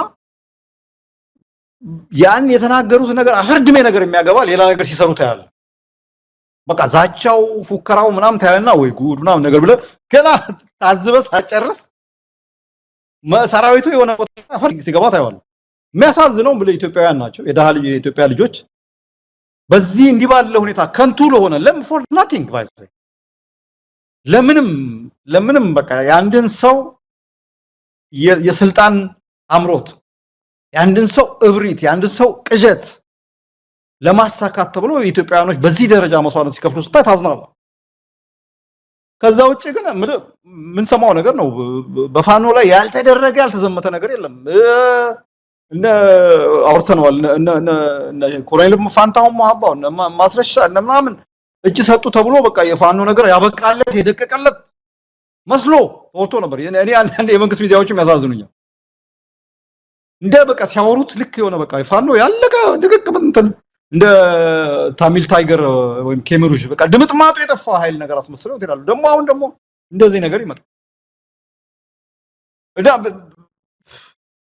እንደው መስፍን አብይ አህመድም ሆነ ጀነራሎቹ የሚፎክሩት ነገር እንደው ወደ ኋላ መለስ ብለን እኔ 8 ዓመት አብይ ከመጣ የትኛውን ጦርነት አሸንፈው ነው የትኛውን ጦርነት እንደዚህ ደረት እያስነፋ የሚያስፎክርና የሚያሸልል የትኛው ጦርነት ነው? ትግራይ ላይ ተካሂዶ እኮ የነበረው ጦርነት በዓለም ታሪክ ምናልባትም ምናፍርበት አንድ የመንግስት የጦር ሰራዊት በዚህ ደረጃ እየሸሸ የምርኮኞችን ብዛት ታስታውሳለህ? ህዋቶች ማረኩትን እስከ ሰሜን ሸዋ እንዴት ፈርጥጦ እንደመጣ እናውቃለን። የትኛውን ጦርነት አሸንፈው ነው? በዚህ አይነት በርስ ጦርነት አሸነፍኩ ብለ ነው እንዲህ እየተኩራራ ማን ነው? ብርሃኑ ጁላ ነው እዚህምና አንተምና እኛም ጋና ይሉናል። በጦር ሰራዊታችን ብቃት የበየትኛው ጦርነት ተፈትነ ነው? አየነው አማራ ክልል ለ15 ቀን ብሎ ገብቶ ይሄው 2 ዓመት ከ8 ወር 3ኛ ዓመቱ መጥቷል። በየትኛው ጦርነት ተፈትነው በየትኛው ጦርነት ጀግንነታቸው ተለክቶ ነው እንደዚህ የሚፎክሩትና የሚሸልሉት? እኛ እስካሁን ያየነውና አብይ አህመድ ያሸነፈው ጦርነት የለም። ሰሞኑን ያናገርኳቸው የወታደራዊ ጉዳዮች ባለሙያ ሻለቃ ማሞ ለማ የጎሳ ፖለቲካ ይዞ ኢትዮጵያዊ ሰራዊት መገንባት አይቻልም ነው ያሉት። የጎሳ ፖለቲካ ያራመድክ የዘር ፖለቲካ ያራመድክ ኢትዮጵያዊ ሰራዊት ልታቋቁም ፈጽሞ አትችልም። ከዛ ጭንቅላት ያልወጡ በዛው አስተሳሰብ ውስጥ ያሉ ደማቸው ውስጥ ዘርና ጎሳ ህይወታቸው በሙሉ በዛ ላይ ተመሰረተ ፖለቲከኞች በምንም ኢትዮጵያዊ ሰራዊት ሊገነቡ አይችሉም ነው ያሉት። ስለዚህ መስፍን እንዲህ የሚያስፎክር እኮ ምንም ነገር የለም፣ እንዲህ የሚያሸልል ምንም ነገር የለም። በውጤትም ተመዝነው የወደቁ ነገም ከነጎዲያ ከዛ የተለየ ነገር የማናይባቸው ተስፋ ማይደረግባቸው የፖለቲካና ወታደራዊ አመራሮች ናቸው። እንግዲህ ኢትዮጵያ እንኳን አይደለም ለራሷ ለአፍሪካም ትበቃለች እያሉ እየፎከሩ ያሉት። ገራሚው ነገር እሱ ነው። ግን ምናልባት እንደዚህ ፉከራው የበለጠው አቅም ከማጣት ይመስለኛል። አንዳንዴ ዝም ብለህ ስታየው አንዳንዴ እኮ እንትን አቅም ሲያንስ ወሬው እንትኑን ትጨምርበታለህ። ምን ይባላል የሚነፋው ፉና የሚለው ነገር ትነፋበታለህ። የዳሰ ይዟል የሚባለው ነው። በቃ የዳሰ ጥሩምባ ይወጣው በቃ ትክክለኛ አንተ ነገር ነው። አቅም ሲያጣ አይ ቲንክ አሁን የምታየው ነገር እሱ ግን ሰው ልብ ብሎታል ነው ያላቀም። እኔ በጣም ብዙ ስለምከታተለው የመንግስት ሚዲያዎች እኮ ሰሞኑን ዊክሊ በየዊክሊ የመከላከያ ዜናዎች የዚህ ቦታ እንትን ተመረቀ እዚህ ቦታ እንትን ተደረገ መከላከያው እንዲያረገ ኢትዮጵያ ላይክ ምን በቃ ሙሉ ጦርነት ከብዙ ሀገሮች ጋር ሙሉ ጦርነት ውስጥ ያለች ሀገር ነው ያስመሰለው። ያ ብቻ አይደለም ድንፋታው ደግሞ በቃ የሆነ ልክ የሆነ በቃ ኢትዮጵያ ለካ ምን ልበል ከአሜሪካ ጦር ጋር የምትዋጋ ሀገር አድርገው ነው የሚያደርጉት። በተግባር ግን ይኸው ፋኖን ከፋኖ ጋር አንድ ነገር እንኳን አንድ ዲሳይሲቭ የሆነ በፋኖ ላይ አንድ ዲሳይሲቭ አሸናፊነት ማሳየት ያልቻሉበት ሁኔታ ምንም ነገር በቃ እኔ አንዳንዴ ኢትዮጵያ ውስጥ በእኛ ሀገር ሚዲያ ምናምን ስለሌለ ነው እንጂ እስቲ 95% አጥፍተናቸዋል የተባለው የቀረው የመጠራረግ ነው የማዝዳቱ የመለቃቀም ምናምን የሚባለው እያንዳንዱ የተሰራው እንትን ተሰብስቦ ቢመጣና አሁን ደግሞ ያለው ነገር ቢታይ ምንድነው እንትኑ ልዩነቱን በደንብ ማሳየት እንትን ይላል። ቀደም እንዳልከው የዳሰርግ ጥሩምባ ይበዛዋል። ይሄ የሰሞኑ ጥሩምባ የመከላከያ ፉከራ ስለላ ይሄ ፓራኮማንዶ ከአየር ላይ መዝለል ምናምን ነገር እንትኑ ምናምን በሙሉ እኔ የሚመስለኝ አቅም ከማጣት ምንም ነገር ከማድረግ አለመቻል የመጣ እንትን በቃ ጀስት እናሳይ ሾው ፎርስ ጉልበት እንዳለ እናሳይ ግን ያው የቁርጥ ቀን ሲመጣ እግዚአብሔር ያቃላይ ነገር ነው የሚመስለኝ እኔ እንደዛ ነው የሚመስለኝ በተግባር እኮ ተመልከት አሁን በእነዚህ ከተሞች በጣም ወሳኝ ከተሞች ናቸው እነዚህን ከተሞች ቆሞ መከላከል የማይቻልበት ሁኔታ እንትን ያለበት ሁኔታ ነው ያለው ኦልሞስት በጀቱ ብዙ ነገሮች ለመከላከል ሄዱበት ሁኔታ ነው ያለው እንደ ሀገር ማለት እና የሰውየው ቅዠት የነብራኑ ጁላ ድንፋታ ምናምን ነገር እነሱን ኢትዮጵያ በታሪኳ እንደዚህ አይነት ውርደት ምናምን አይተማ ታውቃቸው አሁን ይሄን ፊልድ ማርሻል ብለ የሚጠቀስ ታሪክ ፊልድ አሁን ማን ነው ራሻዎቹ ወይም ጀርመኖቹ አንድን ሰው ፊልድ ማርሻል ሲያደርጉ በደንብ በጦር ግንባር ተፈትኖ ብዙ ነገሮችን ያስመዘገበ በጣም ስትራቴጂክ አመራር መስጠት የሚችል መሆን ያለበት እንትን ነው እና ብርሃኑ ጁላን ወይም ደግሞ አበባው ታደሰን ምናምን ነገር ፊልድ ማርሻል ብርጋዴር ጀነራል ምናምን ነገር ብለ አለው ነው እንትን ነው መስፍን እንደው የዚህ የትግራይና የኤርትራ አካባቢ ያለው የጦርነት አዝማሚያንስ እንዴት ተመለከተዋል እንግዲህ ሰሞኑን ከፍተኛ የሆነ የጦር ሰራዊት ነው ወደዛ ቀጠና እየተጓጓዘ ያለው አብይ አህመድ በተለይ ወደ ኤርትራ ተሻግሮ ለመምታት የትግራይ መሬቶች ማለፍ አለበትና ለዛ ከትግራይ አስተዳደር ጋር እንደው ፍቃድ የሚመስል ነገር ነው የጠየቀው እንግዲህ በይፋ ያወቅነው ነገር የለም እዛ የሚገኙ የመከላከያ የድሮ ነባር ይዞታዎች አሉ እነዛ ይዞታዎችን መልሶ መከላከያ እንዲገባበት የሚል ጥያቄ ቀርቦ የጊዜያዊ አስተዳደሩ ያንን እንደማይቀበልና እንደዛ አይነት ፍቃድም እንዳልተሰጠ ጠቅሷል ስለዚህ ሻለቃ ማሞ እንዳሉት የጦር ሜዳ ፈልግ ያጣው ነው እንግዲህ አንድ የሆነ ግጥሚያ ሲኖር አሁን ቦክስም ሲኖር ሪንግ ይኖራል የሆነ የተከለለ ቦታ ነው እንግዲህ የሚቧቀሱት ኤርትራና የአብይ አህመድ ሰራዊት የት ጋር ነው የሚቧቀሱት መሬት ፈልግ ያጣው የሚል ነገር አነሱ ወይ ትግራይን ተሻግሮ ከሆነ ይሄ ነገር የሚሆን አይደለም የህዋትን ሰራዊት አጥፍተ ካልሆነ በስተቀር ከኤርትራ ጋር ልትዋጋ የምትችልበት ምንም የጦር ሜዳ የለም ነው አብይ አህመድ ግን ሙቀቱን በደንብ ጨምሮታል ምናልባት በአሰብ በኩል በዚህ በቡሬ አፋር በኩል ሊሆን ይችላል የሚልም ግምት ይወሰዱ ወገኖች አሉ ግን እንዴት ታይዋል አጠቃላይ ሁኔታውን እዛ ቢከሰት ጦርነት ካለ አጭር እናረጋለን ብለዋል ሌተናል ጀነራል ጻድቃን ገብረትንሳኤ አጭር ይሆናል ነው ጦርነቱ ከተካሄደ እንግዲህ ጦርነቱ በሱ የጊዜ ሰሌዳ የሚጀመርና የሚጠናቀቅ አድርጎም ይወሰደበት ምን አይነት ግምት እንደሆነ ምናውቀው ነገር የለም ከምን ተነስቶ እንደዚህም እንዳለ ለማንኛውም እዛ አካባቢ ያለውንስ የጦርነት ግርግር እንዴት ታይዋል ነው አክቹአሊ ሆነ በጣም ስጋት ከስጋትነት ያለፈ በጣም ተግባራዊ ሆነ እኔ አይ ዶንት ኖ መቼ ምናምን ሊሆን ይችላል የሚለው ካልሆነ በስተቀር ጦርነት ወይ በትግራይ በኩል ወይም ደግሞ ኤርትራ ጋር መነሳቱ እንደማይቀር በጣም ሁሉም ጠቋሚ ምልክቶች እያሳዩ ነው ቀደም እንዳልከው እኔም ራሴ እያሰብኩ ነበርና ጦርነት ለምሳሌ ከኤርትራ ጋር ነው አሁን በብዛት እየተባለ ያለው ዘፈኑም ፉከራውም ሸለላውም ኤርትራን እንወጋለን ነገር ነው እና ዝም ብለህ ስታስበው በእርግጥ ኤርትራን ለመውጋት ቢያንስ ከኤርትራ ጋር 3/4 የወሰን እንትን ያለው ትግራይ አካባቢ ነው ትግራይ በአንተ እጅ ካልሆነ ምንድነው የምታደርገው በየሳስብ ምናልባት እንደ እስራኤልና ኢራን የተዋጉትን ውጊያ ታስታውሰዋል 12 ቀን ጦርነት ተብሎ ባለፈው አመት የዛሬ አመት አካባቢ በሚሳኤል ምናልባት በርቀት ሊደባደቡ ሊሆን ይችላል ያን ደግሞ ለማድረግ ኢትዮጵያ ያን ያህል የሚሳኤልም የጦር መሳሪያም ቴክኖሎጂም ብቃቱም ያላት አይመስለኝም በትግራይ ውስጥ ገብቶ መከላከያው ከዚህ በኋላ ትግራይን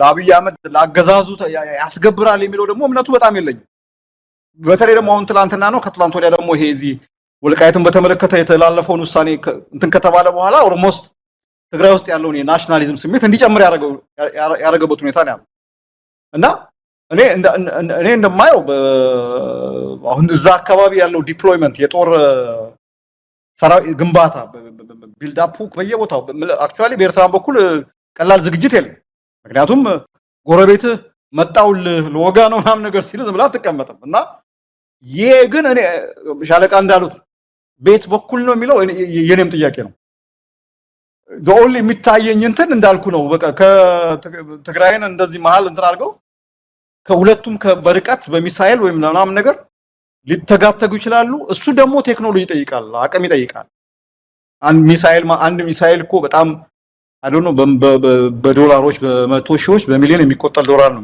እንትን የሚለው እና ያንን ወጪ ሁለቱም ሀገሮች በተለይ ኢትዮጵያ መንግስት አሁን ባለው ኢኮኖሚ ሁኔታ ይችላል ብሎ ማሰብ እንትን ነው ምን አይነት ኦፕሬሽን እንደሆነ አለ። እነ ጻድቃን የምትላቸው እነሱ የቂም አላቸው፣ የቆየ ቂም አላቸው። ምናልባት ሻቢያን በዚህ አጋጣሚ ማጥቃት አለብን ብለው አንደኛው ምክንያታቸው እሱ ሊሆን ይችላል። ሁለተኛው እነሱ እንዳሉት ይሄ አብይ አህመድና ኢሳያስ አፈወርቂን ለዝንተ ዓለም ተቆራርጠው እንዲጣሉ በማድረግ በዛ ውስጥ ተጠቃሚ ሆኖ ቤኔፊሻል ሆኖ ለመውጣት የሆነ የራሳቸውን ስትራቴጂ ጌም ይዘው የገቡ ይመስለኛል።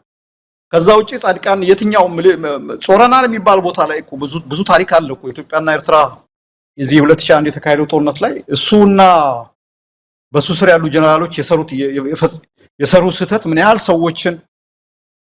የሰዎችን ህይወት እንደበላ በጣም የምናውቀው እንትን ያለው ይሄ በማስ ሰዎችን ወደ እንትን እንዲገቡ በማድረግ እልቂት በሰው እንትን የፈጸሙት ነገር እንትን አለ። አሁን እነሱን አሁን ጀነራል ብሎ መጥቀስ የሚገርም ጀስት ከነብራኑ ጁላ ይሻላሉ ትንሽ ግን እንደው መስፍን አይገርምም ሁኔታዎች በኢትዮጵያ በዚህ በ6-5 ዓመት ውስጥ አሁን ጻድቃን ገብረትንሳኤ ከአብይ ጎን ሆነው ስለ አንድ በጋራ ስለሚያካሂዱት የጦርነት ዘመቻ ሲነጋገሩ በዛው ግን ደግሞ ኤርትራና ህዋቶች ከ6 ዓመት በፊት የነበረው አሰላለፍና ዛሬ ይሄ ተገልብጦ እነዚህ አይነት አሰላለፍ ሲፈጠር በመሃል ደግሞ ያለቀውን ኢትዮጵያዊ ማዕድ ያለቀውን የኢትዮጵያ ሀብት ስታስበው እነዚህ ሰዎች ናቸው አሁንም ስልጣን ላይ ያሉት።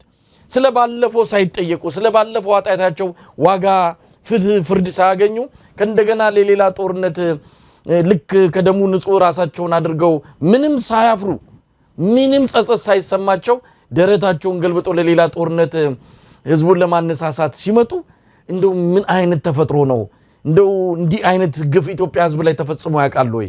በትላንቱ ሳይቀጡ ከእንደገና ለሚቀጥለው እጃቸውን እያሟሹ ስናይ በእውነቱ በጣም ነው የሚያሳዝነው። በዚህም በዛም በኩል ያለውን እንደው ስታስበው የኢትዮጵያ ህዝብ እዚህ ላይ ነው መንቃት ያለበት።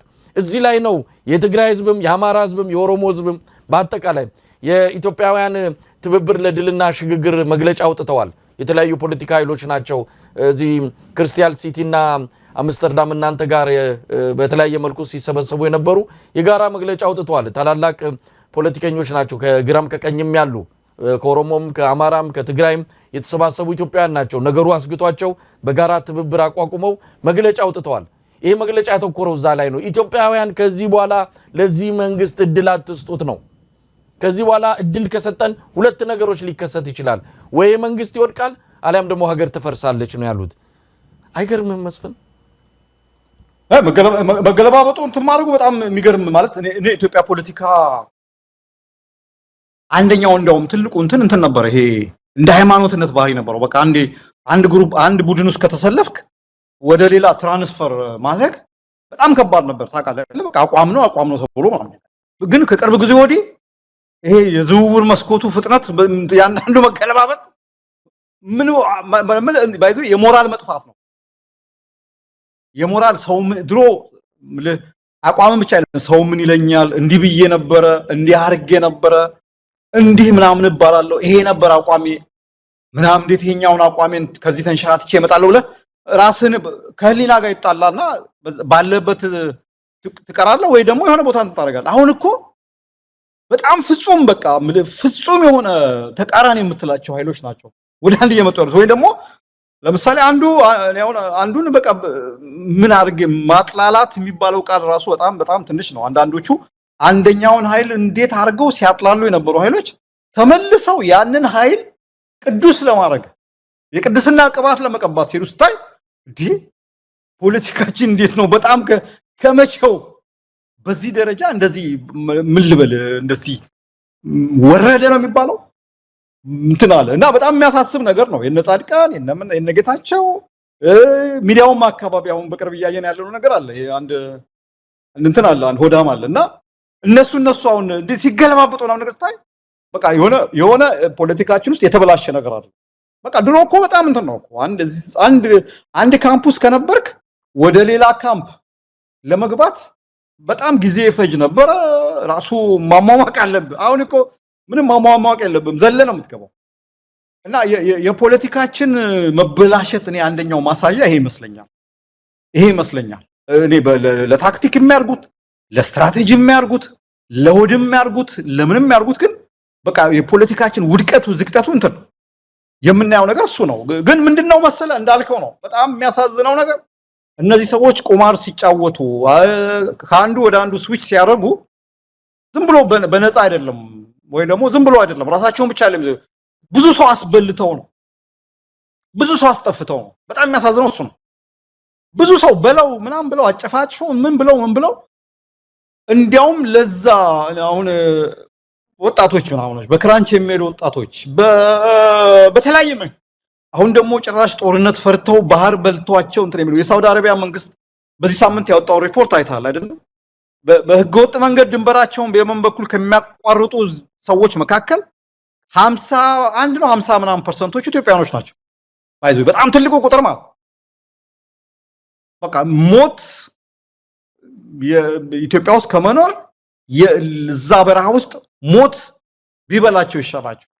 ለምን ኢትዮጵያ ውስጥ ዴስፐሬት ምንም ነገር እንትን የሚባል ነገር ደግሞ እኮ እንደዚህ የሚያደርጉት መምህራን ናቸው፣ የመንግስት ሰራተኞች ናቸው፣ ነጋዴ የነበሩ ሰዎች ናቸው፣ ስንት የነበሩ ነገር ሰዎች ናቸው። እና ይሄንን እያየ እንዴት ነው ሰው ኢሞራል ሆኖ በቃ አንዴ ከዚህ ይላል አንዴ ከዚህ ይላል። ደግሞ የአንደኛው ጦርነት አልበቃ ብሎን ደግሞ ሌላ ጦርነት እኔ አሁን የኤርትራና ኢትዮጵያ ጦርነት በተመለከተ መስፍን ምናልባት አንዳንድ በጣም በመገለባበጥ በብዙ ነገሮች ላይ እኔ እንደው መድኃኒትም ስትውጠው እኮ ሰውነትህ ውስጥ 20 ደቂቃ ምናምን ይቆያል አይደል? አንዳንዱ ፖለቲካን ለመለዋወጥ ለመገለባበጥ ያን ያህል ጊዜ ማይፈጅባቸው ትላንት እዚህ ቦታ ነበሩ ስትላቸው ከመቼው ይሄን ደግሞ ምክንያት የሚሰጡ ፖለቲካ ማለት ቆሞ መቅረት አይደለም።